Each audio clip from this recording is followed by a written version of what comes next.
Sustainability has been on the agenda for numerous years in China, but mainly from a manufacturing perspective. More and more Chinese brands are working hard, and even more are picking up on the necessity of a strategic focus on sustainability. In this next session, we will learn more about what brands are actually doing in China today.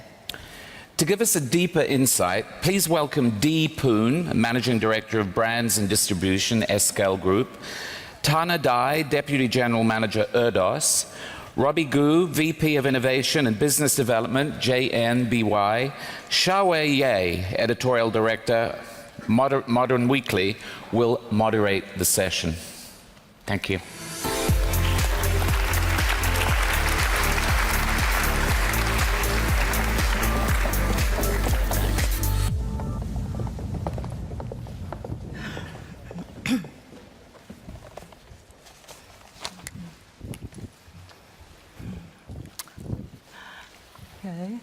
Hi, ladies and gentlemen, good afternoon. It is a great pleasure to be back here joining the global fashion community on the discussion on sustainability. And I'm particularly thrilled this time because I'm joined by three executives from China's renowned fashion groups, Esquel, ERDOS, and JNBY, to share their thoughts on the sustainable fashion in China. China has long been portrayed and discussed as this problematic link in the supply chain within the discourse on sustainability for years. And also, its environmental performance has been questionable in the fast industrialized processing economy boom in the past few decades. But however, with more and more manufacturers are moving to other countries and regions, and the government has taken on the environmental stewardships as the national priority, making green growth as the core to the 13th five-year plan of social economic development. So I think it's about time the discussion of sustainability in China should take on a different dimensions. And at the same time, there's a rising middle class with tremendous purchasing powers has made China on the top list of business agenda of almost every single fashion and luxury company. In the year 2017 alone, 32% of the world's luxury goods is purchased by Chinese, surpassing 22% by Americans and 18% by Europeans. So just imagine such a purchasing power can influence the future of our industries. And a lesser known but equally fascinating fact is China's own brands are becoming more and more sophisticated and innovative in response to the fast-growing economy, market demands, and national confidence. In another survey done by McKinsey last year on the luxury consumers in China, 42% expressed their preference on Chinese brands in the apparel and footwear categories. So if we combine the purchasing power, growing demand on domestic brand, and more like sustainable offering in the market, this could be the creative shifts that can accelerate our industry towards the sustainable fashion that we are all looking for. But is this just an optimistic speculation, or is actually a practical promise? So let's hear from these three pioneer brands to tell us about their thoughts and practice and strategy towards sustainable development. So let me introduce them. Dee Poon is the managing directors of brands and distribution of Esquel Group. Esquel Group, founded in 1978, is a global textile and apparel manufacturer with a vertical integrated supply chain that straddles from cotton to retailing. Long an advocate in innovation, environmental production, and corporate social responsibility, Esquel aspires to contribute to the well-being of a much wider community through its own brand Pi and Determinant. Dee is also a young global leader by the World Economic Forum and a fellow at Aspen Institute's China Fellowship Program. She is very active in art and culture, sitting on many museums board and as a member of the Asia Advisory Board at Christie, and also on the advisory committee of Harvard University Asian Centers, also Global Steering Committee for Social Entrepreneurship to Spur Health. And Tana Dai is the executive general manager in business division of ERDOS Fashion Group.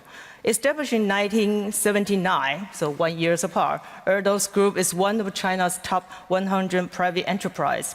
After more than 30 years of development, the group has transformed significantly from its origin in cashmere processing to now a diverse modern industrial operation.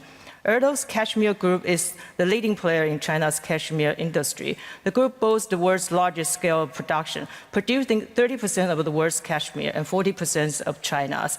It was also the first Chinese famous trademark in the garment industry. Tana has developed expert knowledge in brand strategy and management through extensive work within the ERDOS Group. Whether from leading the brand strategy plans, implementing global market research, and consumer behavior report. And now she's in charge and focused to have ERDOS identify barriers and provide solutions for sustainable development challenges. And Robby is the Vice President of Investment and Innovation at JNBY Group, a leading designer brand fashion houses in China since 1994. JNBY's brand portfolio currently comprises 6 brands. Soon enough, it's going to have 7, each targeting at a distinguished consumer segment and having a uniquely defined design identity based on the group's universal brand philosophy. Just naturally be yourself. So at JNBY, Robby oversees the development of new brands that promote sustainability and environmental protections. Prior to joining JNBY, he works as a research analyst at a leading investment bank that is among the first to look at companies, markets, and investment through an additional environmental, social, and governance lens. Okay, so let's start the discussions. And it's very interesting, both ERDOS and Esquel, 1 year apart, are actually all vertically integrated platforms which encompass raw material, processing, manufacturing, design, and retail. So what is the benefit in terms of sustainability of such an integrated platform? And does it pose any specific challenge or opportunities? So Tana, do you want to start? Okay, thank you for inviting me here. And yeah, our benefits of the vertical supply chain, the integrated platform, are quite all-rounded because our flexibility is quite high. We have our own farm and we deal with the herdsmen directly to protect their profit and to ask them to invest again on the grassland environment. And we protect the species of ERDOS goats, which produce the best cashmere in the world. And as we are manufacturing for cashmere sweater for a lot of famous brands in the world, and we have our own brand. So we can guarantee a very stable buying of cashmere raw material annually that's avoid of fluctuation. And in the design stage, we encourage our designers to use the biodegradable material. And together with our R&D people, they work on the no dyeing cashmere collection and also the plant dyeing products. And yeah, they also work on how to reduce the waste during the process of production. Not only about energy, water, it's all about cashmere yarns. And well, in the retail level, we communicate with the customers about the cashmere, the environment issues, and what we are doing. So it's quite integrated platform. And I think as we have our own supply chain, we can make the retail procedure to interact very high efficiently and effectively with our supply chain. So I think one of the most serious problem in fashion industry is how can we improve the sales through and reduce the unnecessary stock. So that's one thing we are working very hardly on this point. So we combine the analysis and the need from the stores, both online and offline, with the rapid production. And I think it works. And as you know, in China nowadays, many people are buying clothes from the internet. The internet really has a very big impact in people's daily life. So we are working out a way that to produce smartly. Let's see, for example, I think most of you have heard about the Double 11, the single day, the biggest sale campaign in China by Alibaba, which is on November 11th. For this campaign, we only produce a very small quantity in advance. And then we can adjust the production based on the customers' click, their shopping cart, and their likes, this kind of data, and we can adjust the production accordingly. So I think it helps us a lot about to keep the a very healthy end season stock and to keep the business going very healthily. Yeah. I think that's pretty interesting because from this morning's discussion, we know, okay, usually the biggest hotspot is materials, right? And we went through this circular economy discussion, like how do we deal with waste? But if we're using technology and big data, we try to reduce, as you say, if we can sell 100% what you produce or produce 100% what you do, there's really no problem of waste. And then dealing with that. So this is kind of the power of technology and all this new data science. And how about Dee? What do you do in Esquel or Pi? For all of you who don't know, Esquel is one of the world's leading cotton, textile, and apparel manufacturers. We're completely vertical, starting with a bit of seed, farming, ginning, spinning, weaving, knitting, cut and sew, and also retail. We're a very mission-driven company, so our goal is to make a difference. And the two areas that we focus the most on are climate change and the wealth gap. So just to give you some numbers, in the last 11 years or so, or since 2005, so 13 years, our water and energy footprint has come down by more than 50%. Our average worker is paid pretty much as a young medical worker in China. And so you would say, really, a multiple of minimum wage, and pretty, I don't know where we define the middle class now. I tried to look this up, but definitely a respectable part of the economy. So the question is, sitting on the precipice as a brand owner facing the consumer while also having the supply chain, what does the supply chain do for us in terms of sustainability? And for me, I think it's really the ability to create beautiful product. So everyone, at the end of the day, we talk about brands, and really what are brands? They're ways to share messages and values. But at the end of the day, what are we moving beyond this dream, right? We're moving products. And so without the ability to work across the supply chain, it's very difficult to really bring a sustainable product to reality. One of my favorite stories is every year we do a capsule collection, and it's called the Ecological, and it tends to come out in the spring, occasionally it'll come out in the fall. But my favorite one is the first one we did, and it was because I wanted a shop space that I did not get and was given to a company known as Sunspell. And I said, who are these guys? What do they do? And I was like, oh, they make undershirts. And I was like, we can totally do better. So we created an undershirt with a 60s stubble yarn and managed to get through a process where we actually picked the whitest bales of cotton and did no chemical treatments. We used something like 50 or 60% less chemicals, 40% less water, and this, to date, is one of our top moving products ever. And so I think the power of a supply chain is not only in wonderful things like VMI and also, being able to get supply chain waste just to reduce along and being able to ride off the laurels of a group that's already trying, but also to really do the experimentation to bring very cool and very delightful new products to market that are green.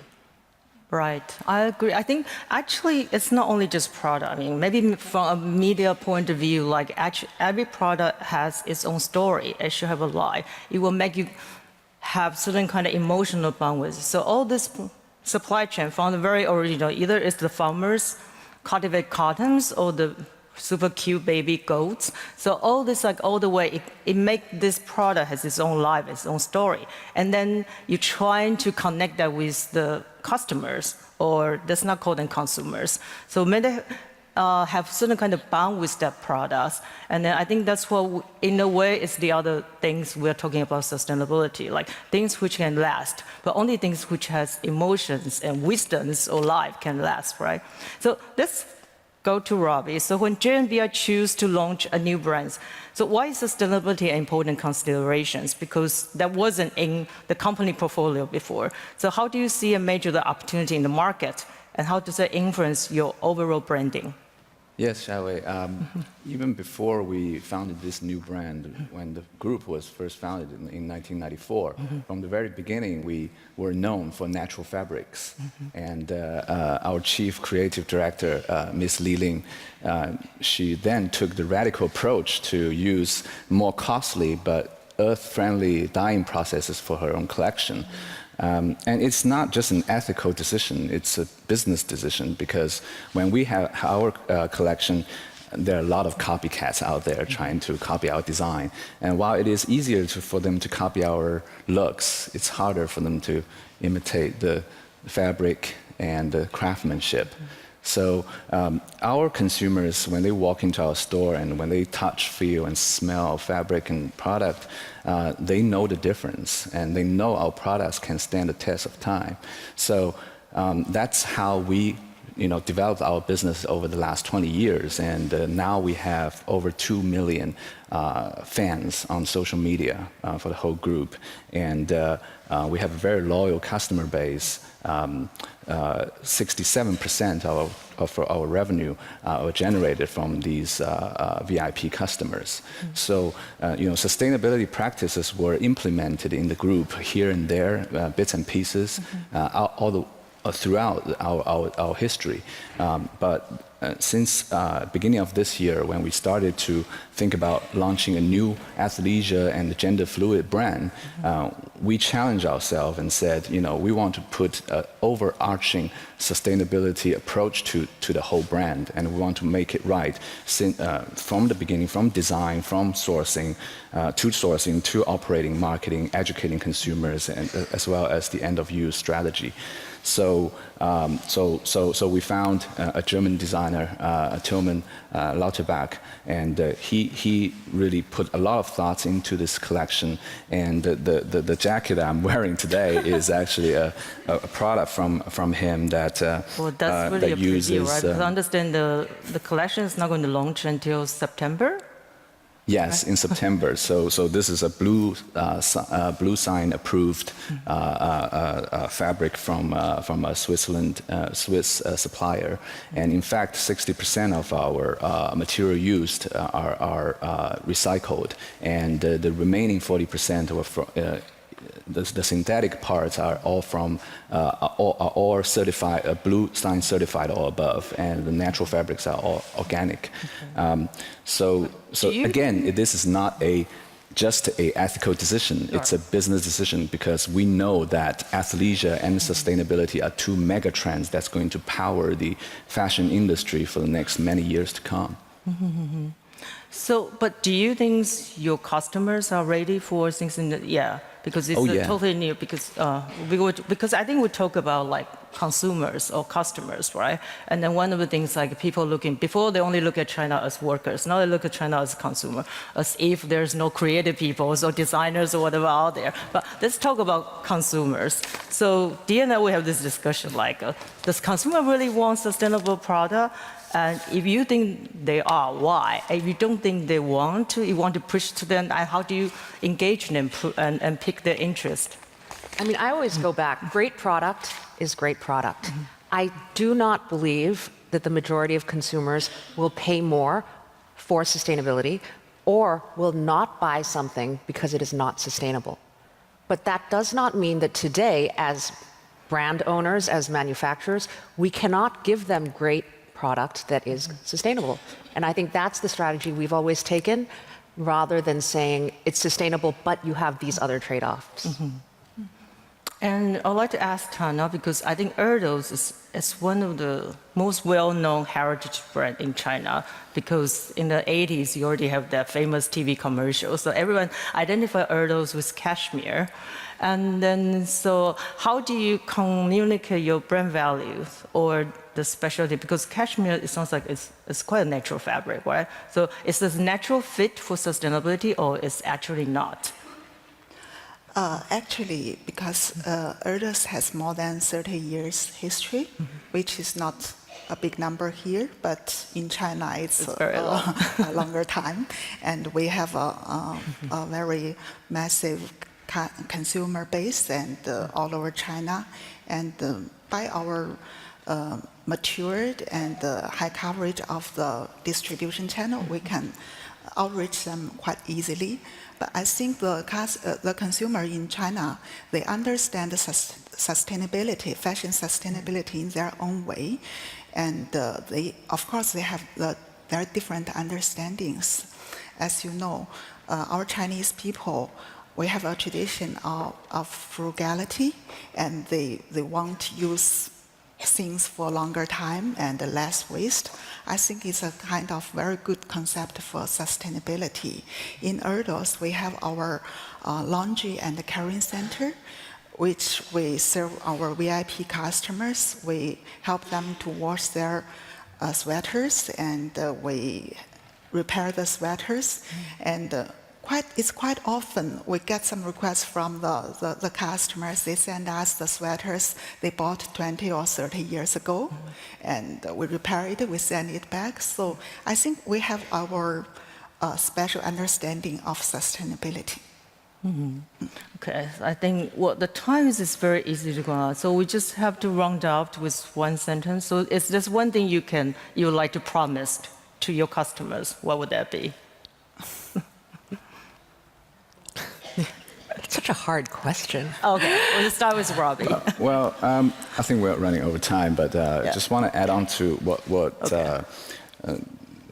what we said about whether the market is ready or not. I think the market is more than ready because Chinese consumers adopt new trends faster than anybody else. And we live in an environment where we deal with environmental issues and worker safety issues all the time. You were talking about air pollution, water pollution. So sustainability issue to us is a very real issue. And especially with the millennial group, we're entering into their 30s and having the children, I think that level of anxiety just explodes by multitude of times. So I think on the demand side, we're ready. It's really on the supply side, what brands are doing. Because when we built the Reverb brand, internally, not everybody is on board, and not everybody thinks that this is going to work. So we have to overcome really a lot of obstacles. And like what Paul Dillinger said earlier, that why is circular economy not growing as fast as we hope? It's simple because it's hard. But you have to fight on and convince more and more people. And when we have our collection out there and let the distributors, both local and global, and come and see the products, they loved it. And now that more and more people have jumped onto the bandwagon, I think we can really make it work. And having said that, I think China as a country, I think we're behind the curve in terms of sustainability infrastructure.